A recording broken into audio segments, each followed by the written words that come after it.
नमस्कार दोस्तों, मैं देवेंद्र स्वागत करता हूं आप सभी का टीचिंग ड्रीम के यूट्यूब चैनल में। जैसा कि आप सभी को पता है कि यूआईआईसी असिस्टेंट का जो एग्ज़ाम है आपका 6 फरवरी से होने वाला है। मात्र आपके पास 10 दिनों का समय है प्रिपरेशन के लिए। तो इस वीडियो में हम प्रीवियस ईयर पेपर सॉल्व करने वाले हैं यूआईआईसी असिस्टेंट का, जिसमें कंप्यूटर का पार्ट हम सॉल्व करेंगे, जिसमें 40 क्वेश्चन रहेंगे आपके, जो कि 50 मार्क्स के हैं। वीडियो को शुरू से अंत तक जरूर देखिएगा और सभी क्वेश्चन अच्छे से याद कर लीजिएगा, क्योंकि गारंटेड इस वीडियो से 4 से 5 क्वेश्चन आपको परीक्षा में देखने के लिए मिलेंगे। देखिएगा, इस एग्जाम में जो कंप्यूटर है आपका 50 मार्क्स का पूछा जाएगा, जिसमें आपके 40 क्वेश्चन रहेंगे। देखिए, एक बार इसका हम सिलेबस देखते हैं। जो आपका यहाँ से इंग्लिश पूछा जाएगा उसके 40 क्वेश्चन पूछे जाएंगे, 50 मार्क्स के रहेंगे। मैथ भी आपका 40 क्वेश्चन पूछा जाएगा और 50 मार्क्स का रहेगा। और जीके जीएस से भी आपके 40 क्वेश्चन पूछे जाएंगे, जो कि 50 मार्क्स के रहेंगे। कंप्यूटर से आपके 40 क्वेश्चन पूछे जाएंगे, 50 मार्क्स के रहेंगे। तो देखिएगा, यदि आप कंप्यूटर में 50 मार्क्स लाना चाहते हैं तो आप हमारी एक ई बुक डाउनलोड कर सकते हो। बहुत ही बेस्ट ई बुक है, जिसमें आपको 2550 प्लस क्वेश्चंस मिल जाएंगे। यदि आपने ये 2550 प्लस क्वेश्चन अच्छे से कंप्लीट कर लिए तो आप गारंटेड 50 मार्क्स आसानी से ले आओगे, क्योंकि इस ई बुक से बाहर एक भी क्वेश्चन नहीं जाएगा। तो यदि आप इस ई बुक को डाउनलोड करना चाहते हो तो आप हमसे कांटेक्ट कर सकते हो। हमारा कांटेक्ट नंबर है 7354152348। इस नंबर पर आप कॉल करके या फिर व्हाट्सएप पर मैसेज करके इस ई बुक को प्राप्त कर सकते हो। और इस ई बुक का जो प्राइस है मात्र 35 रुपीज़। और लिंक आपको डिस्क्रिप्शन में मिल जाएगा इसका, और हमारा कॉन्टैक्ट नंबर भी आपको डिस्क्रिप्शन में मिल जाएगा, वहाँ से आप इसको परचेज कर सकते हो। चलिए हम वीडियो को स्टार्ट करते हैं। तो देखिएगा, क्वेश्चन नंबर फर्स्ट है हमारा, कंप्यूटर के आविष्कारक कौन है? कंप्यूटर के आविष्कारक कौन हैं? तो ऑप्शन नंबर सी हमारा करेक्ट आंसर रहेगा इसका, चार्ल्स बेबेज। याद रखेंगे सभी। देखिएगा, सभी इंपॉर्टेंट क्वेश्चन है जो आपके एग्जाम में पूछे जाएंगे, सभी प्रीवियस ईयर क्वेश्चन है जो बार बार यूआईआईसी असिस्टेंट एग्जाम में पूछे गए हैं।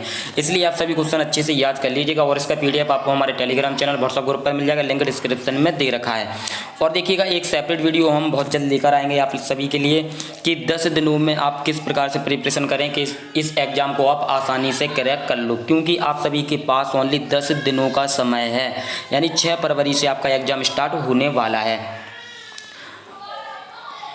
चलिए देखते हैं अगला क्वेश्चन। सबसे पहले कंप्यूटर का क्या नाम था?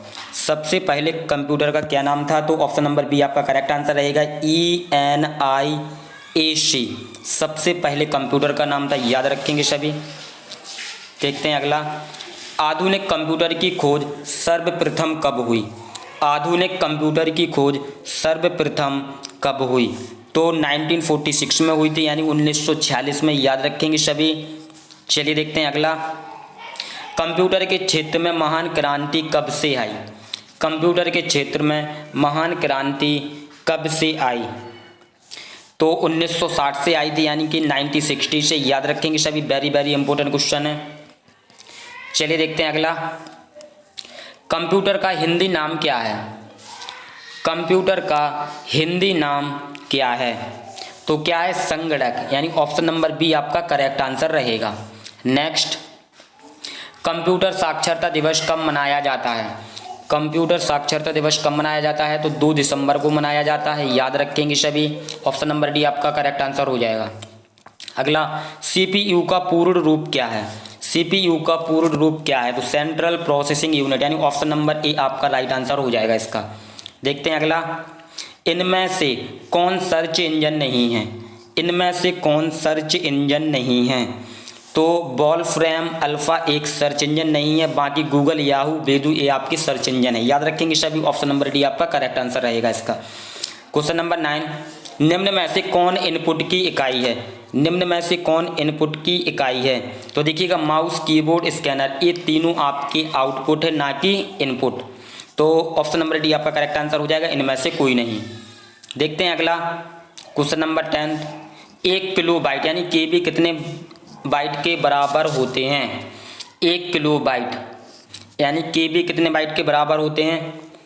तो 1024 बाइट के बराबर होते हैं। ऑप्शन नंबर ये आपका बिल्कुल करेक्ट आंसर हो जाएगा। चलिए देखते हैं अगला। 1 मेगाबाइट यानी MB कितने बाइट के बराबर होती है? तो 1024 KB के बराबर होती है, याद रखेंगे सभी। अगला 1 गीगाबाइट यानी GB कितने बाइट के बराबर होते हैं? तो 1024 MB के बराबर होते हैं, याद रखेंगे सभी। ऑप्शन नंबर बी आपका करेक्ट आंसर हो जाएगा यहाँ पे। देखते हैं अगला। कंप्यूटर में प्रयुक्त IC चिप किसके बने होते हैं? कंप्यूटर में प्रयुक्त IC चिप किसके बने होते हैं? तो ये आपके सिलिकॉन से बने होते हैं। ऑप्शन नंबर डी यहाँ पर आपका करेक्ट आंसर हो जाएगा। देखते हैं नेक्स्ट। इंटरनेट के पते में पद HTTP का सही विस्तृत रूप क्या है? तो हाइपर टेक्स्ट ट्रांसफर प्रोटोकॉल, यानी ऑप्शन नंबर डी आपका करेक्ट आंसर रहेगा। देखिएगा वेरी इंपॉर्टेंट क्वेश्चन है, बिल्कुल याद रखिएगा, आपके एग्जाम में पूछा जा सकता है क्योंकि ये बार बार एग्जाम में रिपीट हुआ है। चलिए देखते हैं अगला। किसी कंप्यूटर के प्रोग्राम में बच्चों द्वारा प्रयुक्त भाषा प्रायः कौन सी होती है? किसी कंप्यूटर के प्रोग्राम में बच्चों द्वारा प्रयुक्त प्रायः भाषा कौन सी होती है? तो ऑप्शन नंबर सी। तो ऑप्शन नंबर सी आपका करेक्ट आंसर हो जाएगा, लोगों की। चलिए देखते हैं अगली। एक सुबह निजी कंप्यूटर जो आपकी गोद में रखने लायक छोटा सा होता है क्या कहलाता है? तो क्या कहलाता है? नोटबुक कंप्यूटर, यानी ऑप्शन नंबर बी आपका करेक्ट आंसर रहेगा यहाँ पर। देखते हैं अगला। कोडांतरक एक प्रोग्राम है, वह निम्नलिखित में से किससे प्रोग्राम का रूपांतरण है? क्वेश्चन नंबर 17 का आंसर क्या होगा? ऑप्शन नंबर डी, कोडांतरण से मशीन तक, यानी कि ऑप्शन नंबर डी आपका करेक्ट आंसर हो जाएगा, कोडांतरण से मशीन तक, याद रखेंगे सभी। चलिए देखते हैं अगला। मल्टी प्रोसेसिंग होती है एक से अधिक प्रोसेसर द्वारा, यानी ऑप्शन नंबर बी आपका राइट आंसर हो जाएगा यहाँ पर। चलिए देखते हैं अगला। Question number 19। निम्नलिखित में से ऑप्टिकल मेमोरी है तो CD-ROM, ऑप्शन नंबर सी आपका करेक्ट आंसर हो जाएगा यहाँ पर। चलिए देखते हैं अगला। CPU में कंट्रोल मेमोरी और तीसरा कौन सा यूनिट होते हैं?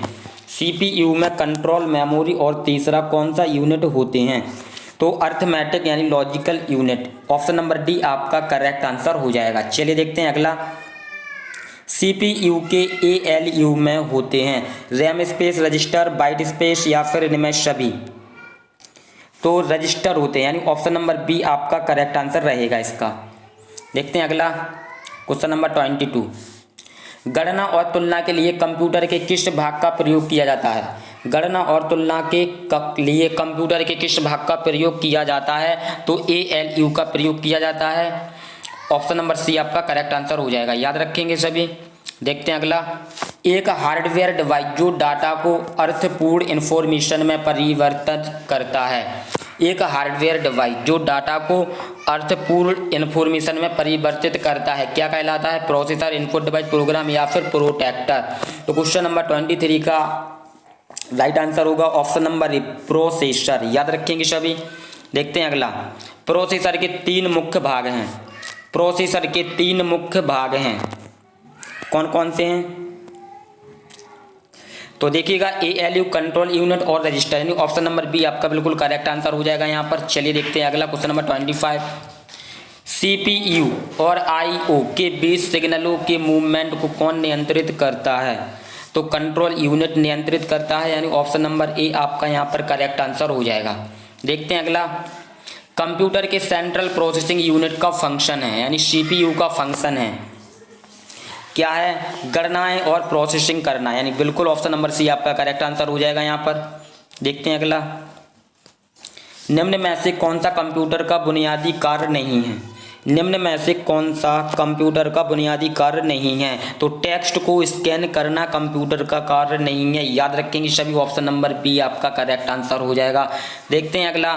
परिचालन संपन्न करता है, परिचालन संपन्न करता है, अरिथमेटिक। ऑप्शन नंबर बी आपका करेक्ट आंसर रहेगा यहाँ पर। देखते हैं अगला क्वेश्चन नंबर 29। कंप्यूटर में अधिकांश प्रोसेसिंग किसमें होती है? कंप्यूटर में अधिकांश प्रोसेसिंग किसमें होती है? तो सीपीयू में होती है। ऑप्शन नंबर सी आपका करेक्ट आंसर रहेगा। देखते हैं अगला, कंप्यूटर के निम्नलिखित में से कौन सा कार्य नहीं करता है? कंप्यूटर निम्नलिखित में से कौन सा कार्य नहीं करता है? तो आउटपुटिंग का कार्य नहीं करता है। ऑप्शन नंबर डी आपका करेक्ट आंसर रहेगा। देखते हैं क्वेश्चन नंबर 31। प्रमुख मेमोरी किसके समन्वय से कार्य करती है? तो सीपीयू के समन्वय से कार्य करती है। ऑप्शन नंबर डी आपका करेक्ट आंसर रहेगा, याद रखेंगे सभी। देखते हैं अगला, माइक्रो प्रोसेसर जो कंप्यूटर का मस्तिष्क होता है उसे क्या कहा जाता है? माइक्रो प्रोसेसर जो कंप्यूटर का मस्तिष्क होता है उसे क्या कहा जाता है? तो माइक्रो चिप कहा जाता है, यानी ऑप्शन नंबर बी आपका राइट आंसर होगा। देखते हैं अगला, कंप्यूटर द्वारा प्रोड्यूस किया गया प्रमाण है। कंप्यूटर द्वारा प्रोड्यूस किया गया प्रमाण है आउटपुट, यानी ऑप्शन नंबर सी आपका राइट आंसर होगा इसका। अगला, इनपुट का आउटपुट में रूपांतरण किया जाता है। इनपुट का आउटपुट में रूपांतरण किया जाता है तो सीपीयू द्वारा किया जाता है। ऑप्शन नंबर बी आपका राइट आंसर होगा। देखते हैं अगला क्वेश्चन नंबर 36। प्रोसेस डेटा को कहते हैं। प्रोसेस डेटा को कहते हैं प्रोसेसेस, यानी ऑप्शन नंबर बी आपका करेक्ट आंसर रहेगा। प्रोसेस डाटा कहते हैं। अगला, सीपीयू का मुख्य घटक क्या है? सीपीयू का मुख्य घटक क्या है?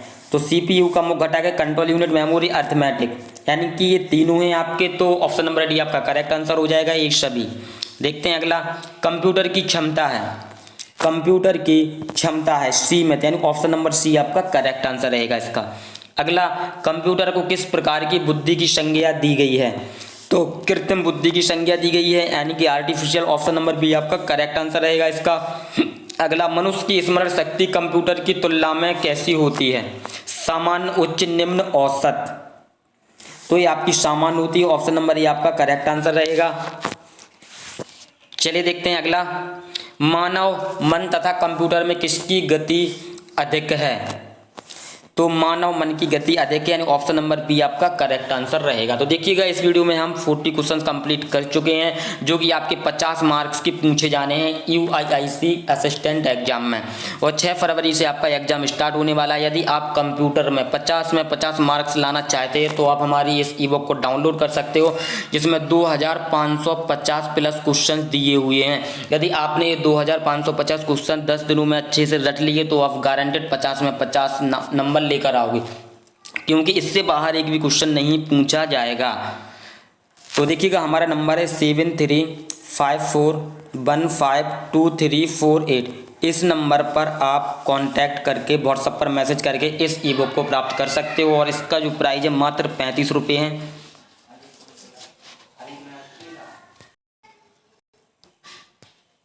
नंबर आपको डिस्क्रिप्शन बॉक्स में भी मिल जाएगा। और इसका पीडीएफ के लिए आप हमारे टेलीग्राम चैनल, व्हाट्सएप ग्रुप को ज्वाइन कीजिएगा, लिंक डिस्क्रिप्शन में डाल दिया है। और देखिएगा, एक सेपरेट वीडियो हम बहुत जल्द लेकर आएंगे आप सभी के लिए कि 10 दिनों में आपको किस प्रकार से प्रिपरेशन करना है, कौन कौन से टॉपिक पर आपको ज़्यादा फोकस करना है। सभी इंपॉर्टेंट टॉपिक बता दिए जाएंगे जिससे आपको तैयारी करने में आसानी मिलेगी। आप 10 दिनों में गारंटेड एग्जाम को क्रैक कर सकते हो। और देखिएगा, सभी के प्रैक्टिस पेपर आपको यानी कि 10 दिनों में प्रोवाइड करवाए जाएंगे। यदि आपने अभी तक चैनल को सब्सक्राइब नहीं किया तो चैनल को सब्सक्राइब करके रखिएगा, ताकि हमारी आने वाली वीडियोज़ का नोटिफिकेशन आप सभी को मिलता रहे। मिलते हैं नेक्स्ट वीडियो में। जय हिंद, जय भारत, बेस्ट ऑफ लक।